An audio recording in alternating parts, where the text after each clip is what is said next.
Good evening, everyone. Oh, this network issue.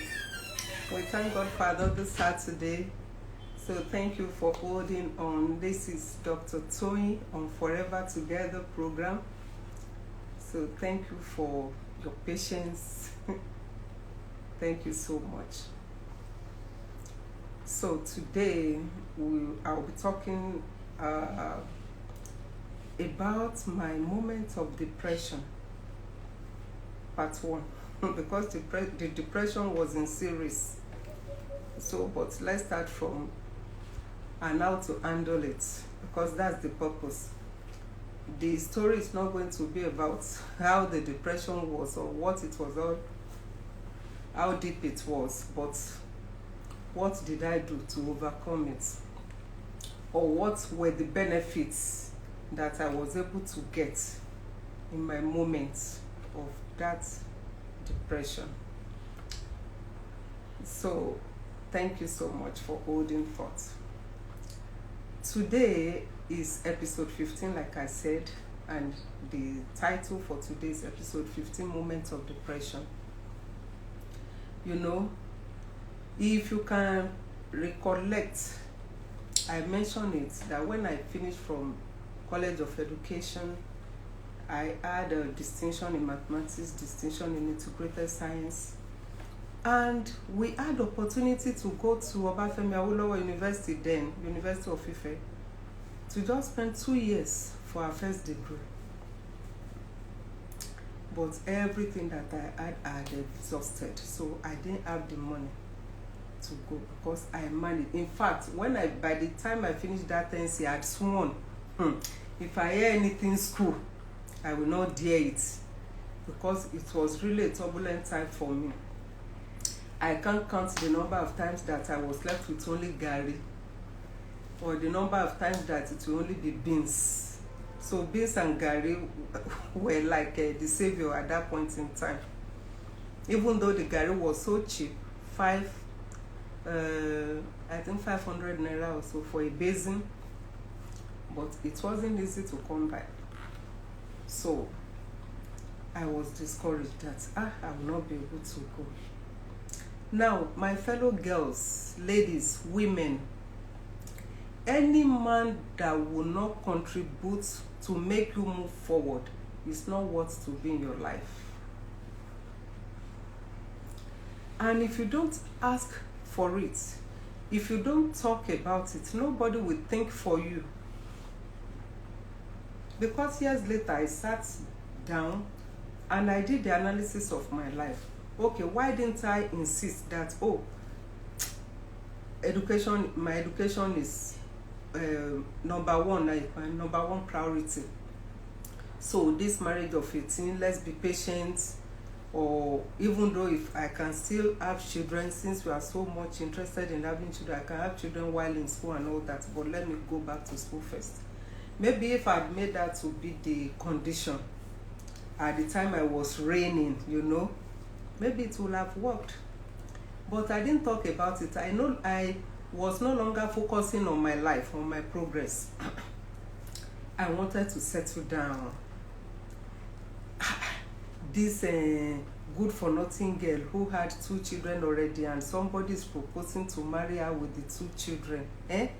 When there were so many young girls who couldn't get anybody, I thought I was lucky. I was fortunate. I put my future aside. So that is what I want you to learn today. When things happen to you, what do you do? How do you handle your situations?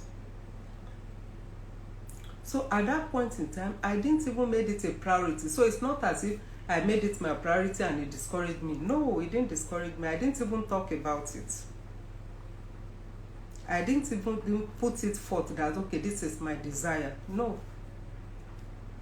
Because I struggled to finish the NC, so I thought I was done with education. But when this weight, 69 kg to 40 kg, was on, I mentioned in one episode that I started learning how to sew. which wasn't a bad idea. It's always good to be in good company, I tell you. Any friend that will not contribute to your progress, any friend that will not motivate you to move forward, is not worth to be in a relationship with you. And when I'm talking about relationship now, not boyfriend girlfriend relationship, no, even just friends. Just friends, female to female, male to male.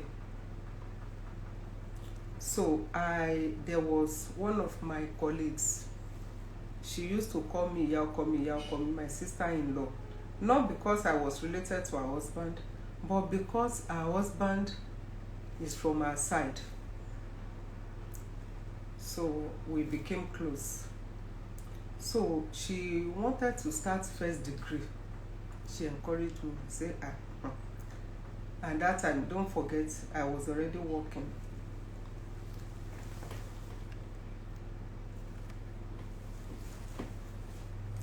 Don't forget, I was already working.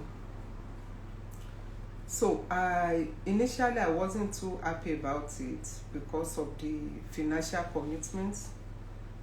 I wasn't excited to start. But anyway, I started. I started because the home front wasn't even good enough for me.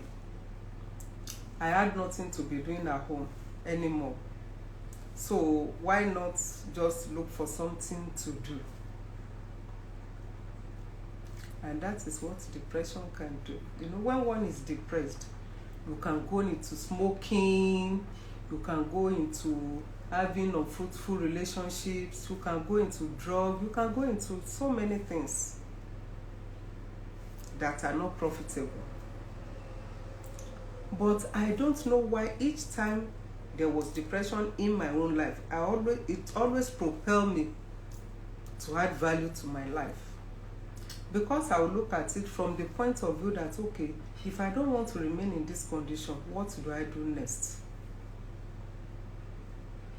So we went back to school. I wanted to study computer science, but because it was on a part-time, the admission was on a part-time, and I couldn't go to Nsukka at that time. Then later when I was ready, there were no enough lecturers for such a course.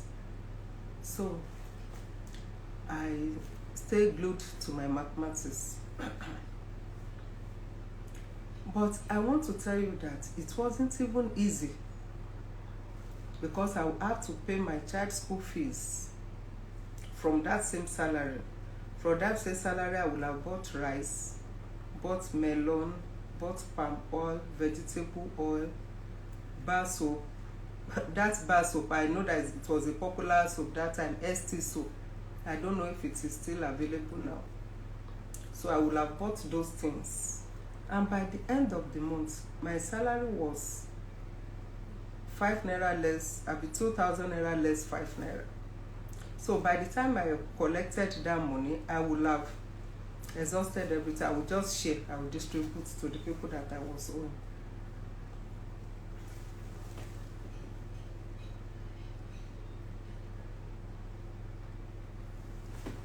So it wasn't really easy for me. Anyway, please, if this Facebook is not really working, please, you can go to Instagram. Instagram is okay.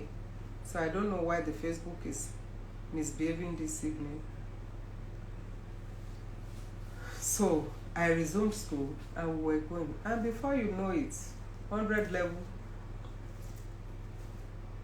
200 level, then 300 level came.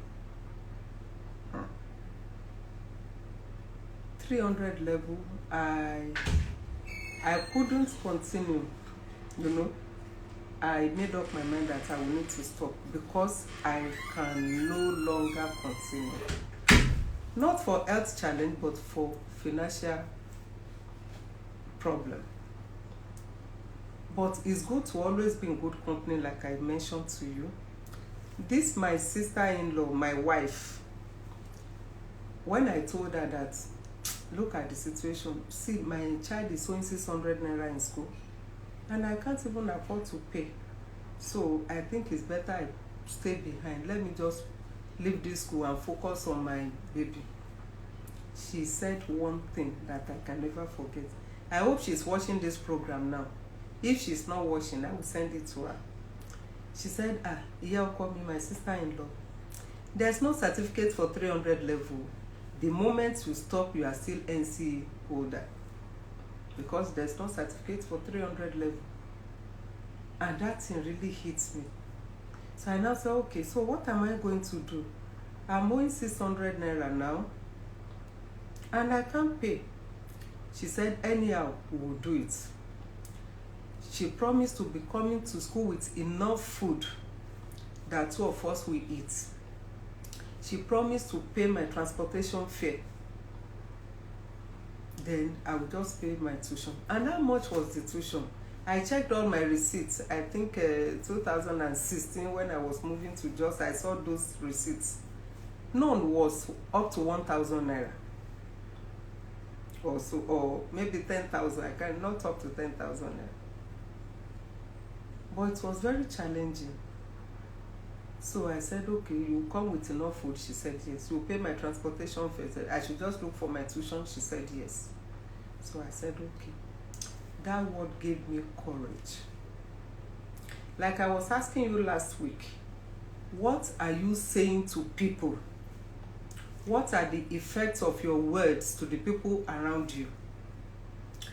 Are your words bringing them down, or your words are molding them? She encouraged me. And at the end, this God is miraculous. He doesn't mind our shortcomings. He's not waiting for us to become holy and perfect before we attend to our needs. No, he doesn't do that. He doesn't. At all, he doesn't. Miraculously, I think there was increase in salary from that 2,000 naira. I can't remember, maybe to 2,800 or something like that. So she didn't need to pay my transportation fare anymore, as she has promised, because I now had enough. So I paid my school fees. We went to school.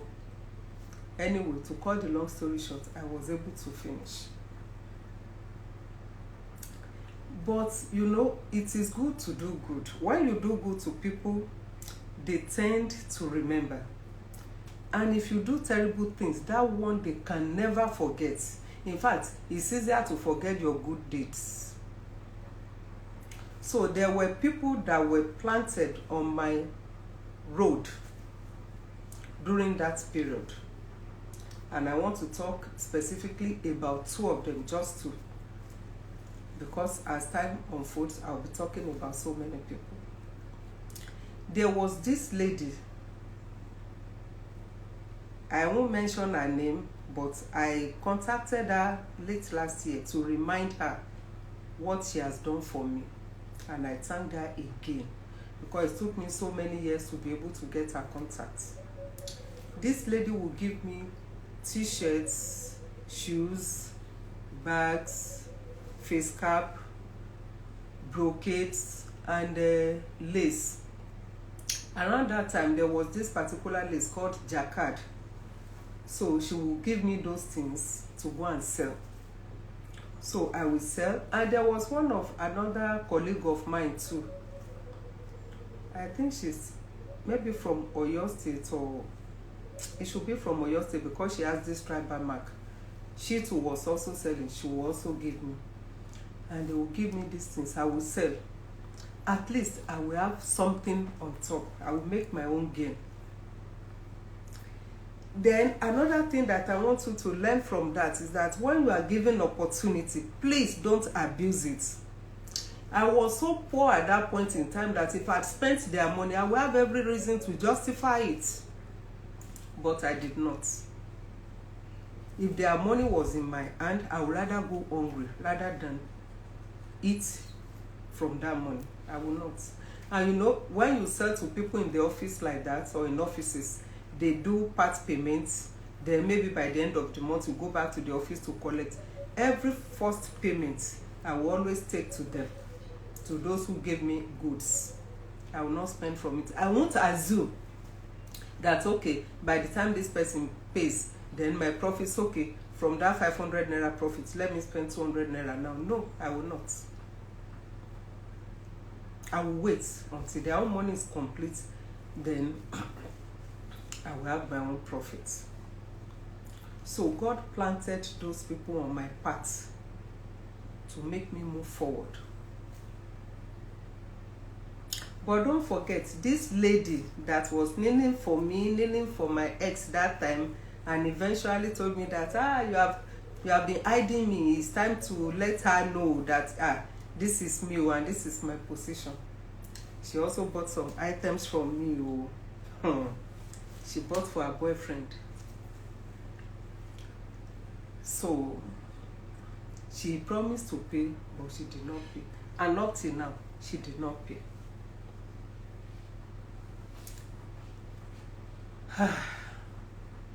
I remember one day when, because after I'd known about the relationship, so I went to the mom to report her that, okay, this is what your daughter is owing me and I need my money. He said, go and call, then send somebody to call my ex, so that because what she wants to say, she will want both of us to be there. So I was thinking that, she wanted to pay me and she wanted him to be a witness.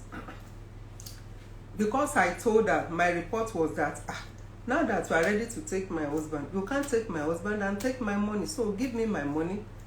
Since you have taken the husband, that was my report to the mother.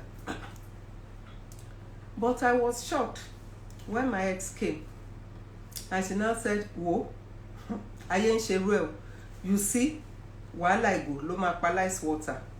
In those days, there were no bottled waters, there was no sachets of water. People that were selling ice water, they were putting the water inside bottles. So in the course of trying to make ends meet, they were always looking for bottles to keep their cold water for sale. So that was the interpretation of that, okay, the stress that I'm going through will be the stress that will terminate my life if I'm not careful.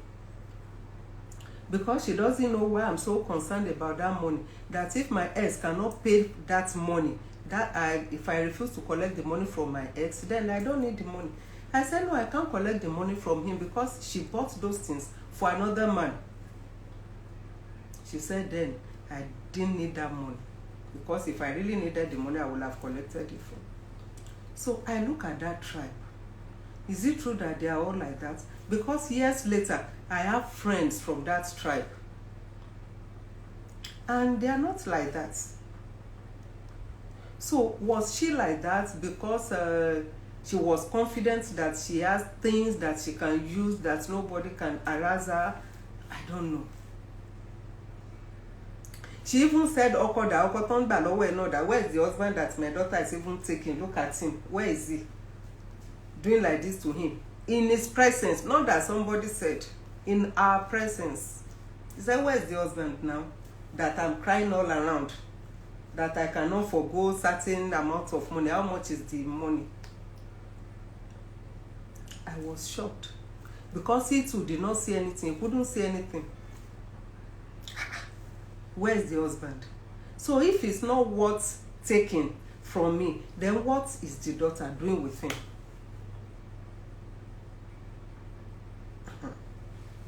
Anyway, to cut the long story short, they didn't pay me the money. She said I should collect it from my ex.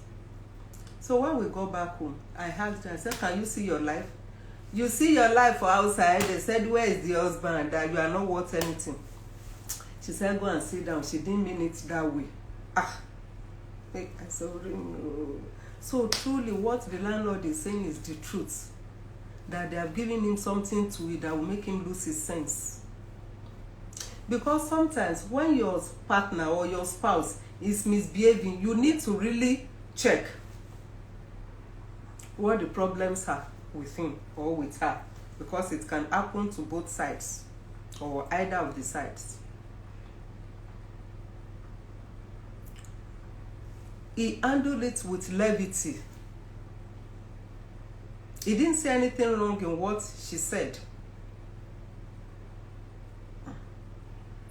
So if he didn't say anything wrong, will I be the one to be fighting now? Even when my money was still hanging, and even the profit I was expecting on the goods that I collected at that point in time, what he was owing was more than my profit. So it wouldn't have been that, okay, let me just forgo as my profit. So I have to pay the people that gave me goods. So, but what I don't understand is when two people are in a relationship, because it happens so many times to ladies, the man will be telling you that this one, I don't need her, she will soon leave my house. So you are the one that I really need. And the woman will be foolish to believe such statements. The wife is not good, but she's still in his house. And you're outside, and he cannot take you to his house. And you are thinking that, oh, you are fortunate. My sister, you are not. You are in a big mess. There are things that he's enjoying from you that he doesn't want to forgo. So you are not in his plan at all. You are not in his future plan. So don't assume. Don't assume.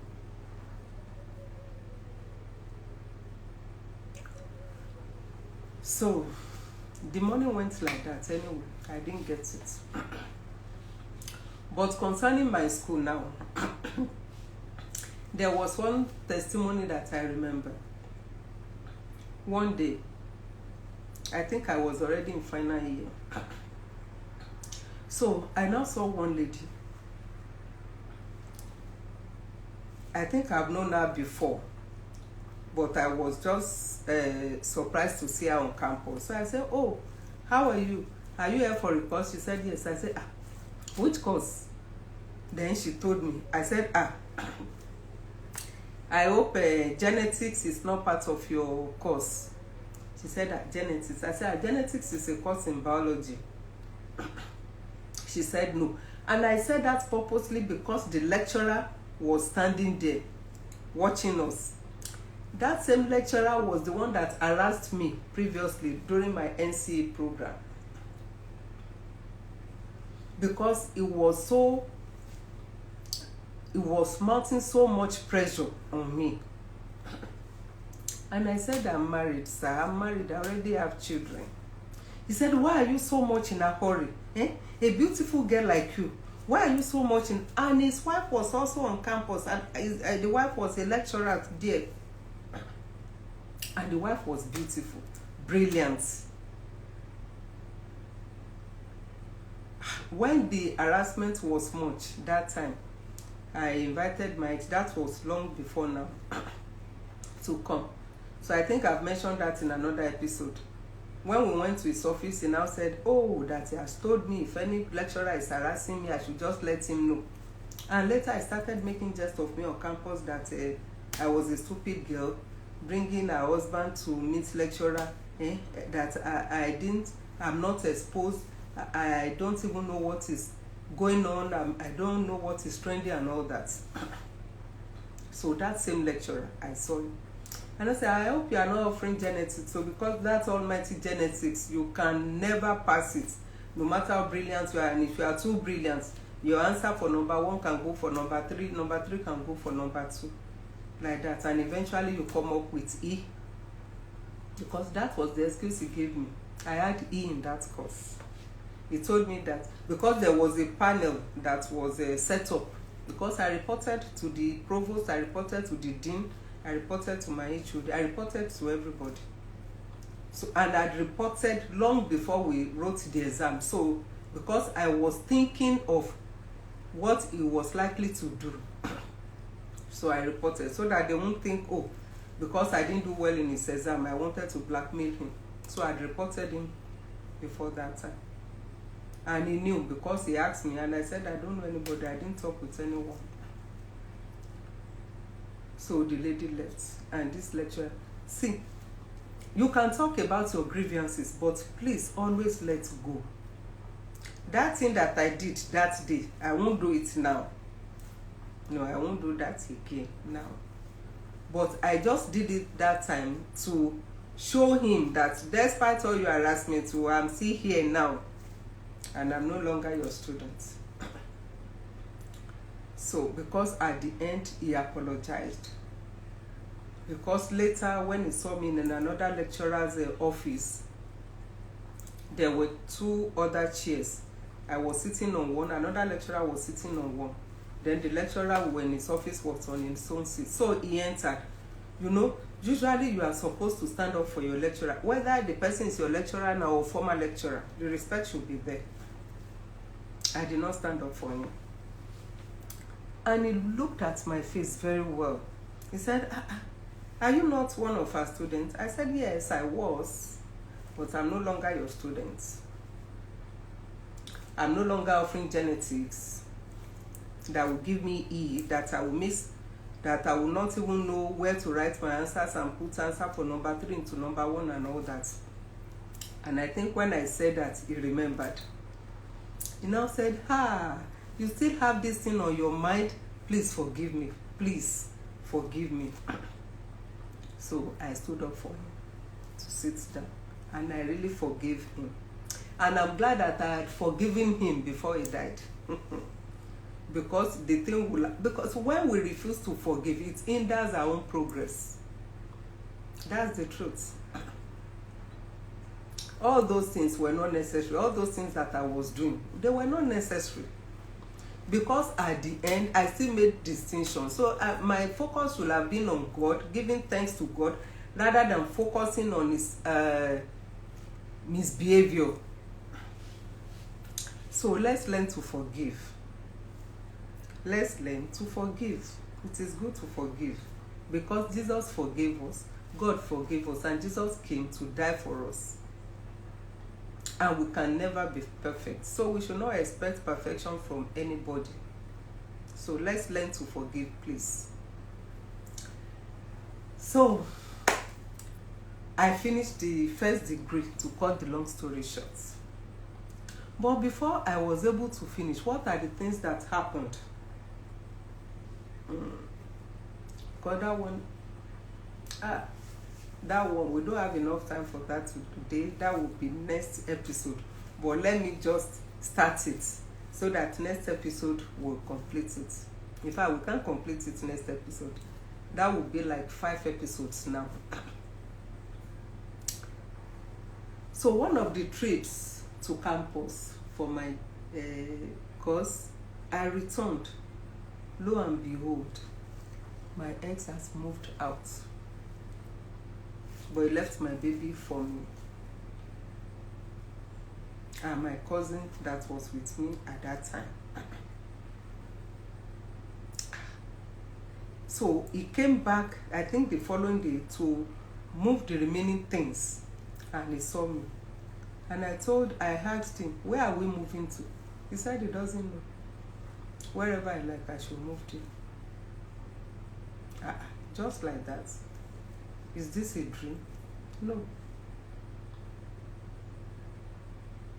And at that point in time that I came back, I had exhausted the little that I had with me on campus.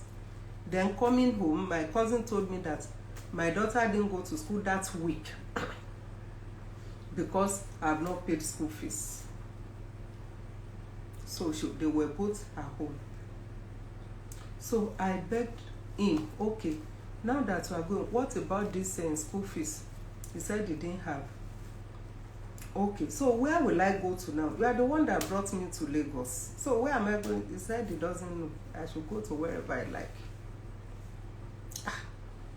Okay, so what am I going to do? Okay, can you please give us this small mattress so that at least wherever we find ourselves, we'll say, no, I need all my things. And me, I didn't have anything. I didn't have anything at that point in time. Apart from the few clothes that I have, I didn't have any property. So my few clothes, I put them inside the one black nylon bag. And the landlord was very excited. He was laughing at me. I was telling you, you did not believe me. Now, what are you going to do? So I went to him. I said, please, I will continue to pay. He said no, because I'm an incorrigible person. He refused to allow. I said I will keep one room. He said no. He refused. So I asked him, where am I going now? He said, is he the one that brought me to this house? That the person that brought me is going out, so I should go. If you are in my shoe, what would you have done? I couldn't sleep. How will I sleep? No, just tell me, how will I sleep? I couldn't sleep. So I was thinking, okay, what can we get to eat? Even if I'm not eating, my baby must eat. So we did that. Then when it was 4 a.m., I left the house. People that are familiar with Ojodubega, Akiode, Ogba side, they will understand what I'm about to say. I left Akiode, I don't know, maybe it was past 3 or to 4. I didn't look at the time. But I trekked from that Akiode to Ogba. Not just Ogba by the bus stop, Ogba inside. I was supposed to take a bus to Ogba bus stop, from Ogba bus stop to take a bike to that house. But I trekked because I didn't have anything again. Then where did I go to? There was this woman and her husband who were all in the same church. She was the head of the children's church where I was serving. Then the husband was in interpretation department. And sometimes too, I used to do interpretation at that time. You know, where there are so many blind people, one-eyed person will be the king. So sometimes, especially during the week service. So by the time I got to their house anyway, it was past 4 a.m. So maybe I left home at about 3, because I can't remember how many minutes it took me. You know, that kind of movement at that point in time. You know, that was in the midnight. So by the time I knocked their door, they were afraid. They were looking for cutlass, looking for something, because they thought maybe it was an armed robber also. So I had to mention my name, that I'm in big trouble. So when I mentioned my name, the wife was the one that opened. She was surprised. Said, It was later they were telling me that when I started knocking, that they were afraid, they were looking for what to use in case it was an armed robber. So I told him, I said, my problem now is not even where I will stay or where I will live. My problem, the only problem I have is my baby. And this couple, they are looking up to God for the fruit of the womb. She said, no, God forbid, that child cannot be my problem. I said, now, I'm owing the school, I cannot pay. Now, I'm back, I'm supposed to resume work. I will not be able to go to work. And I don't even know where I'll be sleeping. She said, okay, what we are going to do, you can come to our house, then I will take you to our head teacher. She was working in a private school. I will take you to our head teacher, so that if you are employed, your child will be entitled to tuition-free education. I said, tuition-free? She said, yes. Tuition-free? She said, yes. I said, okay. She has not started, but I was already excited. But was I given that opportunity to serve in that school? That would be another episode, because it's a very long story.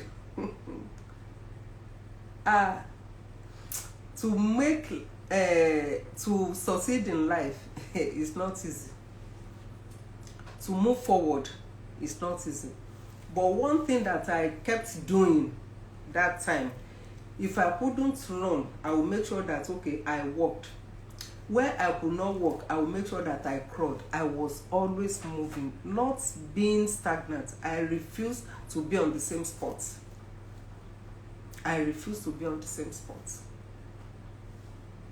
So how did I leave that house where the person that brought me now has moved out, and the landlord said I cannot continue to live in that house. So what happened next? What did I do? How did I go about it? What happened to my child's school fees that I was owing? Then how did God come into my situation? You see, this God, nobody can talk to me about him anymore. You know why? Because I've known him. I've known him.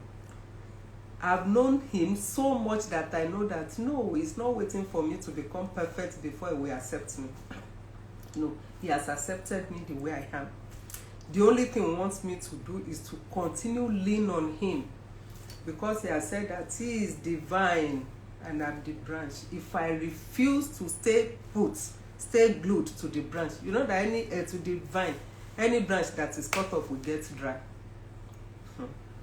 And that is my advice for everyone today, that when it is difficult for you to walk, please crawl. Don't remain on the same spot. Please don't remain on the same spot.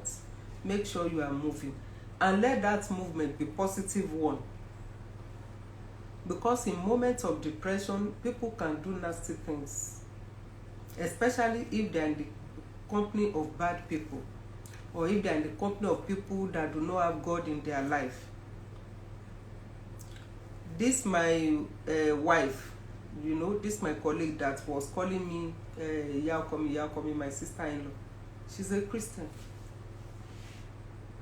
Maybe if I was in company of another person who was socializing, going to club, maybe that is what I would have joined her to do after much pressure. So, and did I finish the first degree successfully? It is obvious, because if I didn't finish, how would I have had a PhD? And because that was what she told me, said you will remain NCE holder and you will not be able to go further. And that is the truth. To go for masters, you must have had your first degree. So I want to thank you for your time today. And please, 3 things I've told you to learn from today's episode. Watch the words of your mouth. Are they bringing people down, or are they molding people's lives? First. Then secondly, when people give you opportunity, please don't abuse it. Like when I was given opportunity to sell items for people, I was not spending their money, even though I was in need, but I didn't spend their money. I didn't. I refused to spend their money. I refused to divert the fund. Then thirdly, be in the company of the right people, so that when challenges come, God can use them to move you forward. So thank you very much for today's episode. Thank you for your time. I really appreciate you, and I want to thank the Almighty God who has given me the grace, the privilege to share this story, because many people had similar story but they didn't live to tell it. I'm alive to share the experience, and I give God all the glory. And I want to thank my husband for giving me the permission, because not every man will allow his wife to do this. So I appreciate him, and I pray that the anointing of God upon his life will continue to flow without ceasing, in Jesus' mighty name. So thank you very much. See you next week, next Saturday, by the grace of God. God bless you. Thank you.